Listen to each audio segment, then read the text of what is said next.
Reading from Susan Sontag's Against Interpretation.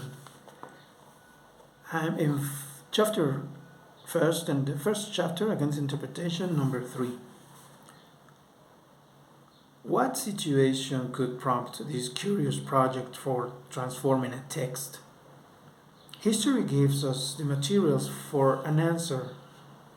Interpretation first appears in the culture of late classical antiquity, when the power and credibility of myth have been broken by the realistic view of the world introduced by scientific enlightenment.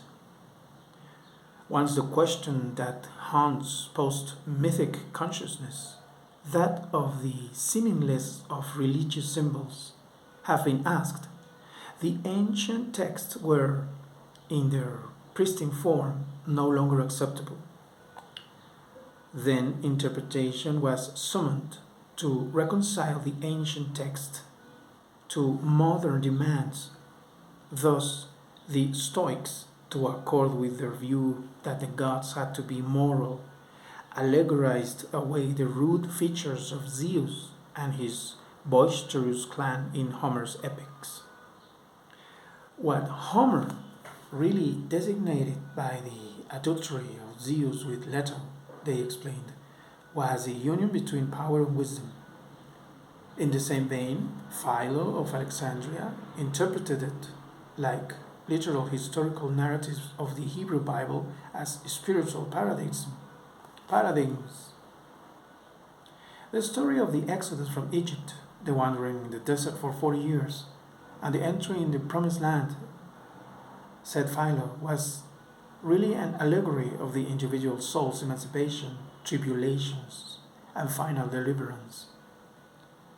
Interpretation thus presupposes a discrepancy between the clear meaning of the text and the demands of later readers. It seeks to resolve that discrepancy. The situation is that for some reason a text has become unacceptable, yet it cannot be discarded. Interpretation is a radical strategy for conserving an old text, which is thought too precious to repudiate, by revamping it. The interpreter, without actually erasing or rewriting the text, is altering it. But he can't admit to doing this. He claims to be only making it intelligible by disclosing its true meaning. However far the interpreters alter the text. Another notorious example is the rabbinic and Christian spiritual interpretation of the clearly erotic Song of Songs. They must claim to be reading off a sense that is already there. Interpretation in our own time, however, is even more complex, for the contemporary zeal for the project of interpretation is often prompted not by piety toward the troublesome text, which may conceal an aggression, but by an open aggressiveness and overt contempt for appearances. The old style of interpretation was insistent but respectful. It erected another meaning on top of the literal one. The modern style of interpretation excavates, and as it excavates, destroys. It digs behind the text to find a subtext which is the true one. The most celebrated and influential modern doctrines, those of Marx and Freud, actually amount to elaborate systems of hermeneutics, aggressive and impious theories of interpretation. All observable phenomena are bracketed, in Freud's phrase, as manifest content.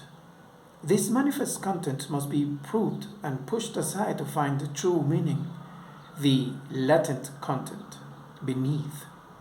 For Marx, social events like revolutions and wars; for Freud, the events of individual lives, like neurotic symptoms and slips of the tongue, as well as texts, like a dream or a work of art.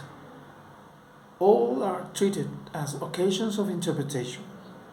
According to Marx and Freud, these events only seem to be intelligible.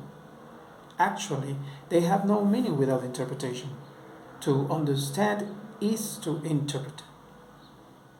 To interpret. And to interpret is to restate the phenomenon, in effect to find an equivalent for it.